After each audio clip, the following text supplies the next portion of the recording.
જય શ્રી કૃષ્ણ દર્શક મિત્રો, મારી યુટ્યુબ ચેનલ અમૃતવાણીમાં આપ સૌનું હાર્દિક સ્વાગત છે। આજે આપણે આ વિડીયોમાં વિષ્ણુ પુરાણ ભાગ 3 નું શ્રવણ અને પઠન કરીશું। જેઠ સુદ બારસના દિવસે યમુના સ્નાન કરીને શ્રીહરિનું પૂજન કરીને યમુનાના કિનારે પોતાના ચિહ્નોની પ્રસન્નતા માટે પિંડદાન કરે છે તો એના પિતૃઓ તરી જાય છે।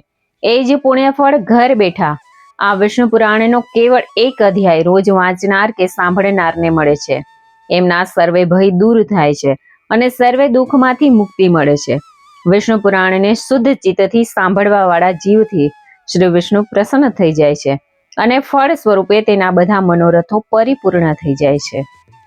વિષ્ણુ પુરાણ સાંભળવાથી ધર્મ, અર્થ, કામ અને મોક્ષની પ્રાપ્તિ થાય છે। ધનુર્માસમાં ભક્તિનું વિશેષ મહાત્મય છે। ધનુર્માસમાં ભગવાન વિષ્ણુની અને ભગવાન શ્રી કૃષ્ણની ભક્તિ કરવાથી, કથા સાંભળવાથી અનેક ગણું પુણ્ય પ્રાપ્ત થાય છે। અંતે વૈકુંઠ લોકમાં વાસ થાય છે અને મોક્ષ પદની પ્રાપ્તિ થાય છે। આગળના વિડીયોમાં આપણે 1 થી 10 અધ્યાયનું શ્રવણ અને પઠન કરી ચૂક્યા છીએ। આજે આપણે આ વિડીયોમાં 11 થી 18 અધ્યાયનું શ્રવણ અને પઠન કરીશું। જો આપને મારો વિડીયો પસંદ આવે તો ચેનલને લાઇક, શેર અને સબસ્ક્રાઇબ કરો, જેથી નવા આવનારા વિડીયોના નોટિફિકેશન તમને મળતા રહે અને મારા વિડીયો આપ સુધી તુરંત પહોંચી શકે। અધ્યાય 11 થી 18 માં પરાશરજીએ ગૃહસ્થના મુખ્ય આચરણ આ પ્રકારે બતાવ્યા।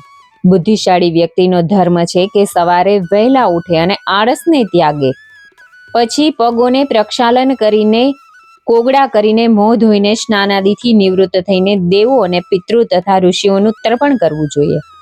અગર ઘર પર બ્રાહ્મણ, અતિથિ યા કુળ પુરોહિત આવી જાય તો તેમને પ્રેમથી ભોજન કરાવવું જોઈએ। ત્યાર પછી ખુદ શાંતિથી ભોજન કરવું જોઈએ। એના પહેલા ગળ્યું, પછી નમકીન, પછી ખાટું ને અંતમાં કટુ અને તીક્ષ્ણ પદાર્થોનું સેવન કરવું જોઈએ। મનુષ્યને પહેલો ભવ વચ્ચે ઠોંસ અને અંતમાં દ્રવ્યનું સેવન કરવાથી ક્યારેય રોગ ઘેરાતો નથી।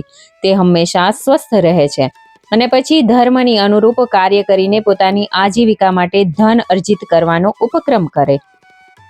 દિવસના અંતના સમયે સંધ્યાકાળે સંધ્યા ઉપાસના કરવી જોઈએ। સંધ્યા ઉપાસના દિવસના ઉદય અને અંતના સમયે બંને સમયે કરવી જોઈએ। એ બુદ્ધિશાળી પુરુષનું પરમ કર્તવ્ય છે। એક સારા ગૃહસ્થનો ધર્મ છે કે તેણે હંમેશા સ્વચ્છ ઉજળા વસ્ત્રો ધારણ કરીને રહેવું જોઈએ। સત્ય, પ્રિય અને મધુરભાષી થવું જોઈએ। સજ્જનોના પ્રત્યે ઉદાર, સેવાભાવવાળા તથા સમજી વિચારીને કામ કરવાવાળા હોવું જોઈએ।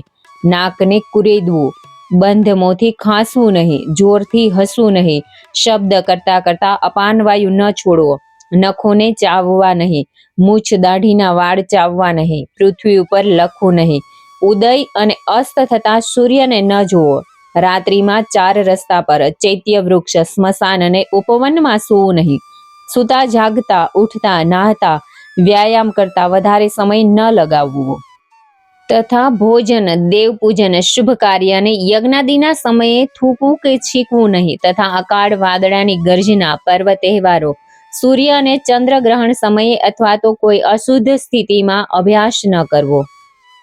આ રીતે ઔવ્ર મુનિએ રાજા સગરને એક સદગૃહસ્થ માટે આચરણના યોગ્ય વિધિ વિશેષનો ઉપદેશ આપીને આગળ પ્રેત ક્રિયાની વિધિ બતાવતા કહ્યું।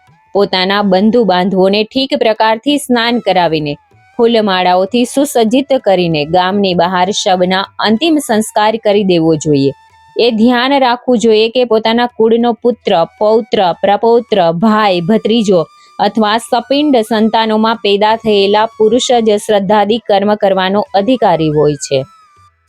માઘની અમાવસ્યાના રોજ જો શતભિષા નક્ષત્રનો યોગ થઈ જાય તો આ સંયોગ પિતૃગણની તૃપ્તિ માટે દુર્લભ પરંતુ પરમ પાવન તેમજ ઉત્કૃષ્ટ થાય છે।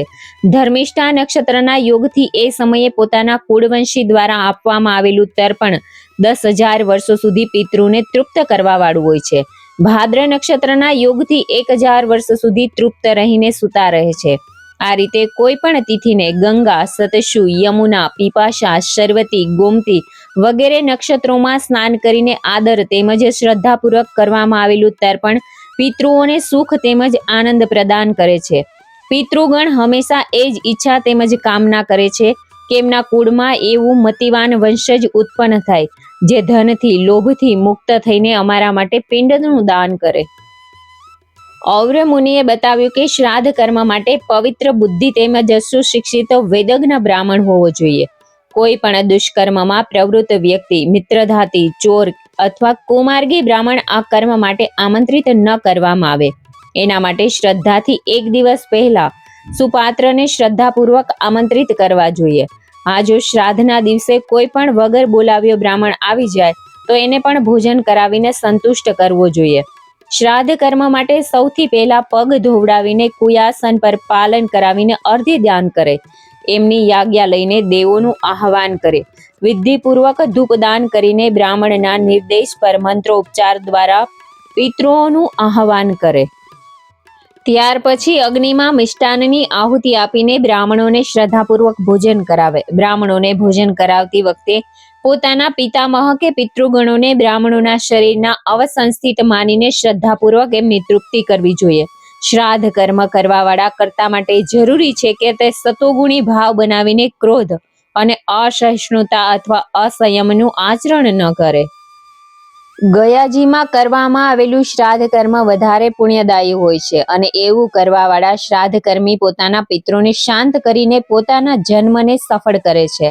નપુંસક, ચાંડાલ, પાપી, રજસ્વલા સ્ત્રી વગેરેની દ્રષ્ટિથી પસાર થઈને અન્નને પિતૃગણ ગ્રહણ નથી કરતો. તેથી પિતૃગણ માટે પ્રસ્તુત કરવામાં આવતું ભોજન અનુકૂળ અને ઉપયોગી હોવું જોઈએ અને કુદ્રષ્ટિથી દૂર હોવું જોઈએ. આ પ્રમાણે આ સદાચારી કર્મોનું પાલન કરવાવાળા મનુષ્ય પૃથ્વી લોક જ નહીં બલકે પરલોકમાં પણ પુણ્યાત્મા જ રહે છે. મૈત્રેયજીને સત શબ્દનો વ્યાપક અર્થ બતાવતા મુનિ પરાશરજી કહેવા લાગ્યા, સત શબ્દનો અર્થ સાધુ થાય છે. અર્થાત સત્કર્મ કરવાવાળા દોષ રહિત વ્યક્તિ જ સાધુ છે અને એવા વ્યક્તિ દ્વારા કરવામાં આવેલું આચરણ જ સદાચાર છે. એના વક્તા અને કર્તા સપ્ત ઋષિગુણ મનુ અને પ્રજાપતિ છે. એક તરફ સદાચારી વ્યક્તિ જ્યાં પોતાના સત્કર્મોથી લોક પરલોકને સુધારી લે છે, ત્યાં જ એમના પ્રતિકૂળ વ્યવહાર કરવાવાળા વ્યક્તિ પોતાના કર્મફળના આધાર પર દુર્ગતિ મેળવે છે. મૈત્રેયજીએ પરાશરને પૂછ્યું, કૃપા કરીને મને નીચનું સ્વરૂપ બતાવીને સમજાવો કે નીચ કોને કહેવાય અને વ્યક્તિ પોતાના કયા આચરણથી નીચ થાય છે. એના જવાબમાં પરાશરજીએ મહાત્મા વશિષ્ઠ દ્વારા ભીષ્મને આપવામાં આવેલ વક્તવ્ય સંભળાવ્યું. પ્રાચીન સમયમાં દેવતાઓ અને રાક્ષસોની વચ્ચે વધારે સમય સુધી ઘમાસાણ યુદ્ધ થયું હતું. એ યુદ્ધમાં દેવતા પરાજિત થઈ ગયા. ત્યારે દેવતાઓએ ક્ષીરસાગરના ઉત્તરીય તટ ઉપર જઈને તપસ્યા કરીને ભગવાન વિષ્ણુની સ્તુતિ કરી અને અનેક પ્રકારથી એમની આરાધના કરી. દેવતાઓની આરાધનાથી પ્રસન્ન થઈને વિષ્ણુ ગરુડ ઉપર સવાર થઈને પોતાના પૂરા રૂપમાં પ્રગટ થયા. ત્યારે દેવતાઓએ દૈત્યથી પોતાનું રક્ષણ કરવા માટે પ્રાર્થના કરી. દેવતાઓની દુર્દશા જોઈને ભગવાન શ્રી હરિએ મોહમાયાને પોતાના શરીરથી અલગ કરીને દેવતાઓની દુર્દશા જોઈને ભગવાન શ્રી હરિએ માયાને પોતાના શરીરથી અલગ કરીને દેવતાઓને મોહિની શક્તિ આપીને બોલ્યા કે આ શક્તિ મોહિનાના રૂપમાં હું તમને આપું છું, જેનાથી દૈત્ય મોહિત થઈ જશે અને વેદના પ્રતિકૂળ આચરણ કરવા લાગશે. આ પ્રમાણે પથભ્રષ્ટ થઈને યુદ્ધમાં પરાજિત થઈને માર્યા જશે. પોતાના ઉપક્રમમાં સફળ થયેલા દેવગણ મોહિની શક્તિને લઈને ફરીથી યુદ્ધ ક્ષેત્રમાં આવી ગયા. માયા શક્તિથી પોતાનું કાર્ય કરવા લાગી. મયુર વિછધારી અને મુંડિત કેશ માયા મોહે નર્મદા કિનારે તપસ્યા કરીને દૈત્યોની એકાગ્રતા ભંગ કરીને પૂછ્યું, તમે લોકો આ તપ શા માટે કરી રહ્યા છો? સાંસારિક સુખ વૈભવ માટે અથવા જન્મ સફળની કામનાથી. દૈત્યોએ તપનો ઉદ્દેશ્ય પરલૌકિક ફળ ઈચ્છાથી બનાવ્યો. ત્યારે માયા મોહિની શક્તિએ એમને સમજાવ્યા અને આના માટે મારા અપેક્ષાકૃત સરળ ધર્મની મદદ કેમ નથી લેતા? બિનજરૂરી રૂપથી સ્વર્ગ પ્રાપ્તિ કે મુક્તિ માટે આ બિચારા શરીરને કષ્ટ આપવાની શું જરૂર છે? આ રીતે માયા મોહે જૂઠી સાધનામાં ભૂલવાના તપસ્યારત દૈત્યોને વૈદ વિરુદ્ધ અને ભ્રષ્ટ આચરણમાં પ્રવૃત્ત કરી દીધા. માયા મોહના આ ભૂલવામાં ચડીને દૈત્યોએ કર્તવ્ય, અકર્તવ્ય, ધર્મ, અધર્મની ચિંતા કર્યા વિના જ ઘોર અનૈતિક અને ભ્રષ્ટ આચરણ શરૂ કરી દીધા. વેદ પરંપરાનો ત્યાગ કરી દીધો. એના પછી માયા મોહના અન્ય અસુરોથી પણ બુદ્ધ ધર્મનો ઉપદેશ આપીને એમને યજ્ઞ કર્મથી વિરત કરી દીધા. ત્યાં સુધી કે હવે આ લોકો એમની નિંદા પર ઉતરી આવ્યા અને એમના દ્વારા નિર્દોષિત શ્રાદ્ધ કર્મનો ઉપહાસ કરવા લાગ્યા. એક તરફ દેવતાઓએ દૈત્યોને માયાથી પદભ્રષ્ટ કરી દીધા અને બીજી તરફ યુદ્ધની તૈયારી કરવા લાગ્યા. અને જ્યારે યુદ્ધની સ્થિતિ આવી ત્યારે મોહમાયાથી ભ્રષ્ટ થયેલા અસુરોનો ઘોર પરાજય થયો. એમના પરાજયનું કારણ એમની નીચતા હતી. ધર્મનું કવચ નષ્ટ થઈ ગયું હતું. મોહમાયામાં ફસાવાને કારણે પોતાના કર્મના ભેદભાવ ભૂલી ગયા હતા. વેદ માર્ગ છોડી બેઠા હતા. આ રીતે વેદત્રીનો પરિત્યાગ કરવાથી જ આ લોકો નીચ કહેવાયા. આથી ત્રયી ધર્મનો પરિત્યાગ જ નીચતા છે. પોતાના ધર્મનું પાલન કરીને અન્ય કર્મમાં પ્રવૃત્ત થવું એ પણ નીચતા જ કહેવાય. આ સંબંધમાંથી એક કથા પણ છે. ખૂબ જ પહેલા પૃથ્વીલોકમાં શતધનુ નામનો એક રાજા થઈ ગયો હતો. તેની પત્નીનું નામ શેવ્યા હતું. તે ધાર્મિક માનસની હતી. એ ધર્મપરાયણ તેમજ પતિવ્રતાની સાથે એક શતધનુએ પરમ સમાધિ દ્વારા પરમપદ શ્રી હરિની આરાધના કરી. બંને પતિ પત્ની શ્રદ્ધાપૂર્વક વ્રતદાન કરીને પૂજન કરવા લાગ્યા. એક દિવસ કાર્તિક પૂર્ણિમાના દિવસે ઉપવાસ કરીને બંને પતિ પત્ની ગંગામાં સ્નાન કરીને એક સાથે જ બહાર આવ્યા. ત્યાં એમણે પોતાના અભિન્ન મિત્ર ધનુર કેદારયાનના મિત્ર એક પાખંડીના દર્શન થઈ ગયા. તેમ છતાં વિદુષી ધર્મપારાયણ તથા સુલક્ષણા પત્ની શેવ્યાએ એનાથી કોઈ સંવાદ ન કર્યો તથા સૂર્ય દર્શન દ્વારા એ પાપનું પરાશમન કર્યું. પછી બંનેના પૂજન સમાપ્ત થઈ ગયા. થોડા સમય પછી શતધનુનું મૃત્યુ થયું. શેવ્યા પતિવ્રતા હતી. તેથી પતિની સાથે ચિતામાં અગ્નિ સમાધિ લઈ લીધી. પાખંડી સાથે વાત કર્યાથી શતધનુ તો કૂતરાના રૂપમાં ઉત્પન્ન થયો, પરંતુ શેવ્યા કાશી નરેશને ત્યાં ઉત્પન્ન થઈ. આ કારણે એણે લગ્ન ન કર્યા, પરંતુ પૂર્વ પતિને શોધવાનો નિશ્ચય કર્યો. પોતાની દિવ્ય દ્રષ્ટિથી એણે જાણી લીધું કે એનો પતિ વિદુષા નગરીમાં કૂતરાના રૂપમાં જન્મીને ભટકી રહ્યો છે. તે ત્યાં જઈને પોતાના પતિને સંબોધિત કરીને બોલી કે મહારાજ, યાદ કરો, પોતાના પૂર્વજન્મ વિશે વિચારો. વ્રત ઉપવાસ કાળમાં તમે પાખંડી સાથે સંવાદ કર્યો હતો. આ જ કારણે તમે આ ધૃણિત જન્મ મળ્યો છે.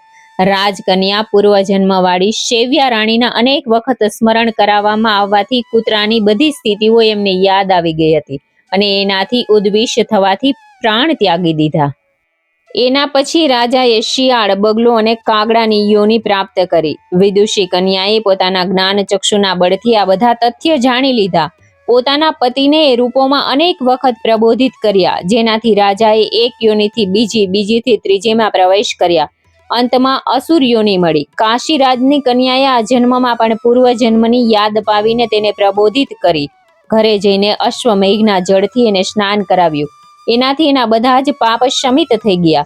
હવે આગલા જન્મમાં તે જનકના ઘરમાં ઉત્પન્ન થયો.